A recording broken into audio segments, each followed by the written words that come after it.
আমরা এখন করবো রোথোস্টেজ। রোথোস্টেজ করার জন্য প্রথমে নিতে হবে 5 ml সাপ্লাই স্যাম্পল। আমরা 5 ml সাপ্লাই স্যাম্পল নিচ্ছি।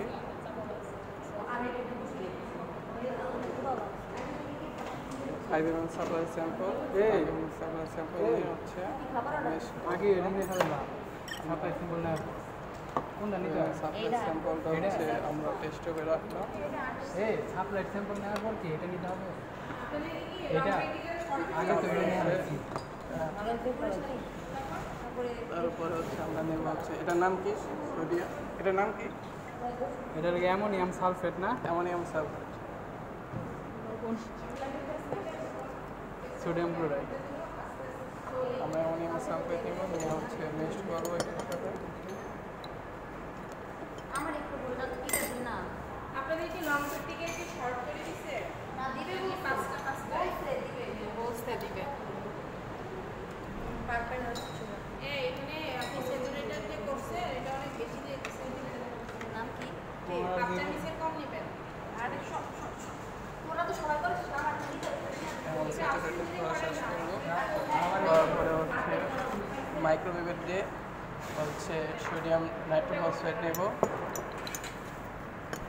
500 মাইক্রো কোনটা কোনটা বাপু ml।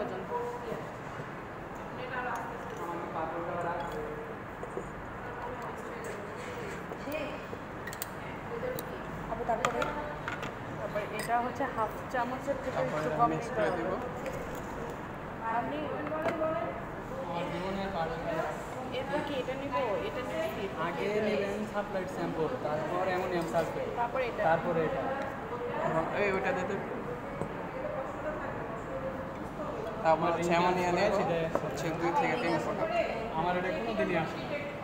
এটা তো সাইডে গেছে আমার। তারপরে কি তারপরে এই যে এটাই আমি একসাথে ছেড়ে দিব দিছি এটা নাও, এটা দিয়ে কোনটা নিব এটা একদম আস্তে দিতে হবে, চাপ দিয়ে ধরে নিচে ধরো, আগে চাপ দেওয়া। একদম স্লোলি। এই যে তারপরে হচ্ছে উপরে পার্পল কালার একটা এখানে দেখা যাচ্ছে পার্পল তারপরে এটা আমি দুই থেকে তিন ড্রপ নেই। পার্পল কালারের যে দেখা যাচ্ছে এটা হচ্ছে আবু কি জানি এটা কি বলে পার্পল কালার দেখা গেল পার্পল কালারের সার্কেল যদি আসে তাহলে ketone body present ketone body project, আর না আসলে ketone body absent ketone body. আপনি কি পাইছেন আমি যে পাইছি পার্পল, এটা কি কোনো হয় না হবে না এটাই হচ্ছে এই টেস্টের নাম কি আলিফ? টেস্টের নাম কিটন বডি প্রেজেন্ট। হ্যাঁ, ketone body present in supply. আচ্ছা এই যে এই টেস্টটা আমরা এখন করলাম। Thank you.